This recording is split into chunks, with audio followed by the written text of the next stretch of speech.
Under the canopy of the Detroit Lions' new home in Pontiac, Michigan, there was no brick wall to worry about, just a little leak in the roof. But it would take more than a waterfall to stop talented James Harris, number 12, and the relentless Los Angeles Rams running attack.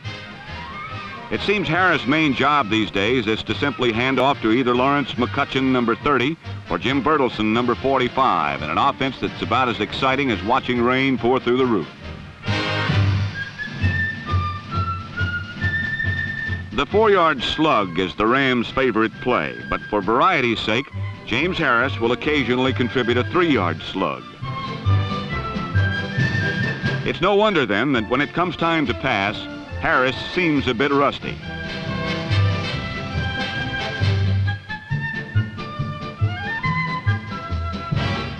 While playing well enough to win, the Los Angeles offense has hardly been overwhelming. One West Coast wag described the Ram game plan as 2 4-yard gains by Bertelsen and a 50-yard incompletion to Harold Jackson.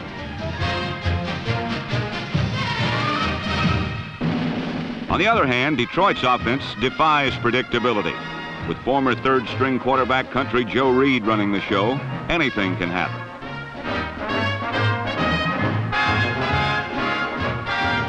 But the tough Los Angeles defense was not about to let things get out of control.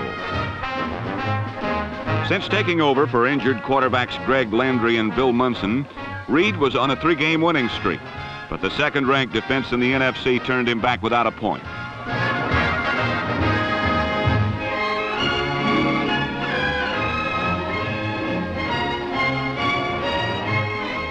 Embattled coach Rick Forzano watched Detroit playoff hopes grow dim as James Harris opened up just enough for an easy 20-0 win that clinched the NFC's Western Divisional title for Los Angeles.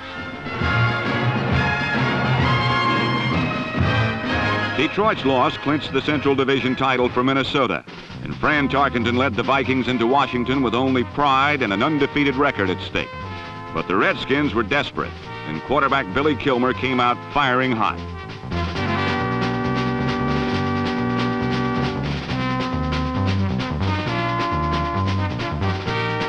Billy the Kid is not a purist's dream, but his herky-jerky style makes things happen, and last week put 21 quick points on the board against Minnesota. For his part, Fran Tarkenton spent most of the first half picking and probing while finding the Redskin defense a tough nut to crack.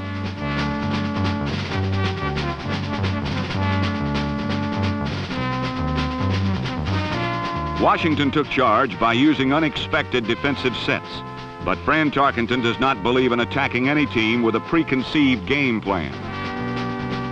I really don't believe in game plans as such.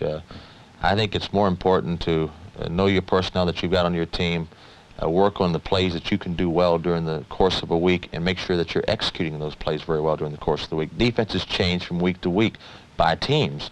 And you cannot assume what they're going to be doing, because they're going to try to defense what you do best also. And I don't know going into the game whether I'm going to run the ball inside or outside, throw long or deep. The defense is going to dictate to me what I can do.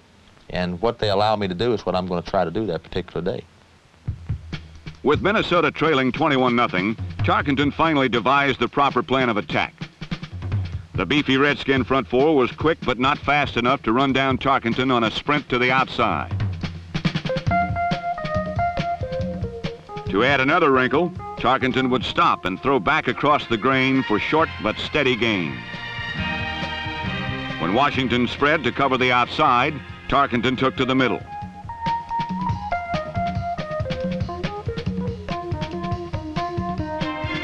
As the tide began to turn, Tarkenton's mobility made the difference.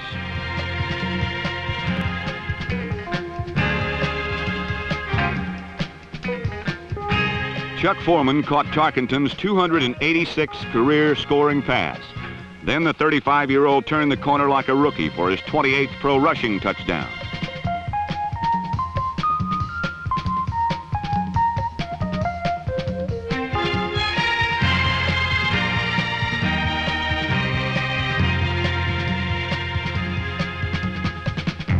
In a 15-year career, number 10 has done it all, and now the Redskins were getting both barrels.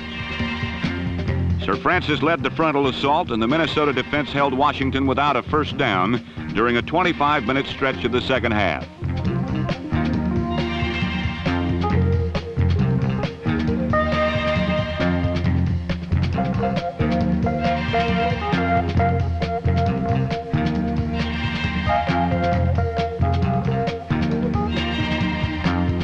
While Kilmer went head over heels, Cool Hand Fran found new ways to exploit the Redskins.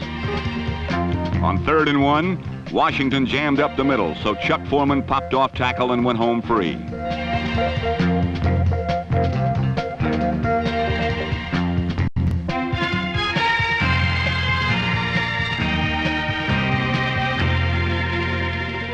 Tarkenton had brought the Vikings all the way back and into their first lead of the game, 30-24.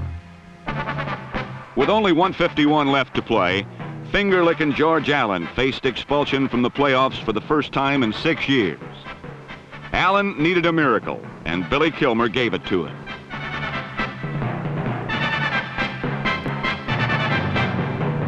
Moving quickly down the field without a huddle, Kilmer threw for 5 completions in 71 seconds, the last one for a 15-yard touchdown to Frank Grant.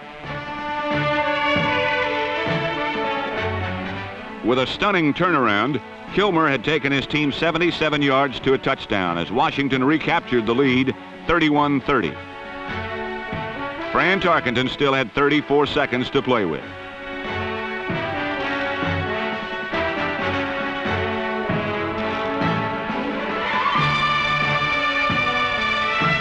Three straight Tarkenton completions set up Fred Cox from 45 yards out with 5 seconds left.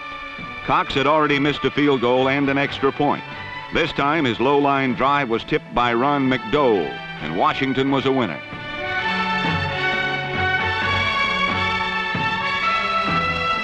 The Vikings' unbeaten streak had ended at 11. The Redskins were still in the playoff chase at 7-4, and Pro Football had provided yet another unforgettable finish.